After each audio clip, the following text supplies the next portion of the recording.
आपके भीतर क्रोध बहुत ज्यादा है तो भी ठाकुर जी मिलने का मन बना सकते हैं। आपके अंदर लोभ बहुत ज्यादा है तो भी ठाकुर जी मिलने का मन बना सकते हैं। आपके अंदर काम ज्यादा है तो भी ठाकुर जी कहीं ना कहीं कभी ना कभी मिल सकते हैं। पर आपके चित्त में यदि ईर्ष्या है, ठाकुर जी नहीं मिलेंगे। इसलिए काम, क्रोध, लोभ, मोह, द्वेष, अहंता, ममता आदि आदि जो ये दोष हैं, ये सब धीरे धीरे ठीक हो जाएंगे और इनसे ठाकुर जी मिल भी जाएंगे। पर ईर्ष्या का दोष यदि आपके अंदर है, किसी की श्रेष्ठता देख करके आप चिढ़ जाते हो, किसी की सुंदरता को देख करके आपको ज्वलनशील मन में भाव आने लग जाते हैं, किसी का धन वैभव संपत्ति देख करके आपके चित्त में उसके प्रति ईर्ष्या की भावना आती है, ठाकुर जी आपसे बहुत दूर हैं। ईर्ष्यालु व्यक्ति से ठाकुर जी नहीं मिलते। इसलिए हमारी प्रार्थना है, सबसे पहले ईर्ष्या को नष्ट कीजिए। किसी को भी देख करके, किसी की भी बातें सुन करके, किसी का भी रूप, यौवन, संपत्ति आदि देख करके उसके प्रति ईर्ष्या का भाव उत्पन्न नहीं होना चाहिए चित्त में। ईर्ष्या समझते हैं ना किसको कहते हैं? क्योंकि आप देखो, एक बात और कह दूं, इस पंडाल में मुझसे लेके पीछे वाले व्यक्ति तक एक भी व्यक्ति ऐसा नहीं है जिसको कभी ईर्ष्या ना हुई हो, सबको हुई है।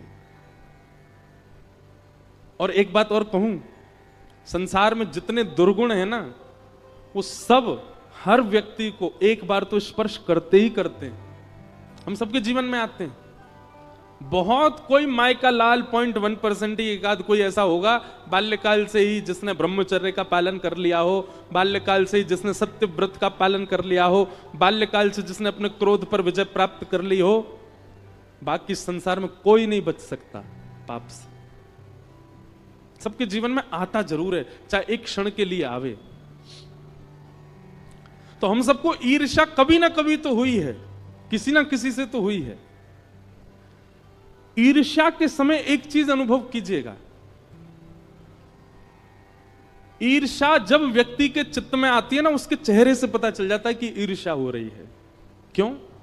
क्योंकि ईर्ष्या होते ही हमारा चित्त, हमारा मन, बुद्धि, ये सब शून्य हो जाते हैं, सब शून्य हो जाते हैं। एक साथ इतने सारे विकार उत्पन्न हो जाते हैं हमारे चित्त में। ऐसी ऐसी पापजन्य विचारधाराएं भी ईर्ष्या में प्रकट हो जाती हैं जो कभी नहीं होनी चाहिए। कहां तक कहें, ईर्ष्यालु व्यक्ति यह तक सोच लेता है कि इस व्यक्ति की मृत्यु हो जाए। इतनी ईर्ष्या, इतनी खराब होती है ईर्ष्या। इसलिए ईर्ष्या यदि आपके चित्त में है, थोड़ी बहुत होती है, कभी कभी साल में एक आध बार होती है तो कोई दिक्कत नहीं, पर हर दिन ही ईर्ष्या होती है, किसी को ही देख के ईर्ष्या हो जाती है, नेक में ही ईर्ष्या आने लग जाती है, तो भैया दशहरा मैदान में रावण नहीं, आपकी जरूरत है। और इतनी ईर्ष्या यदि प्रकट होती है ना, तो इसका एक ही उपाय, एक ही औषधि है, सत्संग करना प्रारंभ करो। आप सबके पास फोन है, यूट्यूब है, इतने सारे संत जन हमारे भारत में अभी मिल रहे हैं।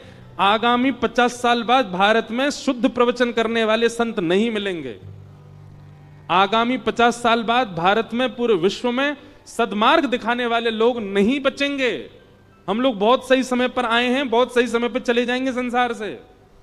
हमारी जो आगामी पीढ़ी है और उनकी जो आगामी पीढ़ी, बहुत खतरनाक समय देखेंगे वो लोग। इसलिए भैया, इस ईर्ष्या दोष को आप एक ही उपाय से ठीक कर सकते हो, और वो है सत्संग। जितना हो सके करो। एक नियम बना लीजिए, रात्रि सोते समय कोई प्रवचन सुन के सो। एक नियम बना लीजिए, सुबह उठते ही, चाय पीते पीते ही सही, सत्संग श्रवण कर लो। गाड़ी से जाते हो, ऑटो से जाते हो, कहीं भी मार्ग में कुछ मत, गाने भाने मत सुनो, सत्संग श्रवण कर लो। और आपके आसपास कथा होती है तो 7 दिन के लिए कथा श्रवण करो। सत्संग ही एकमात्र औषधि है ईर्ष्या को नष्ट करने की।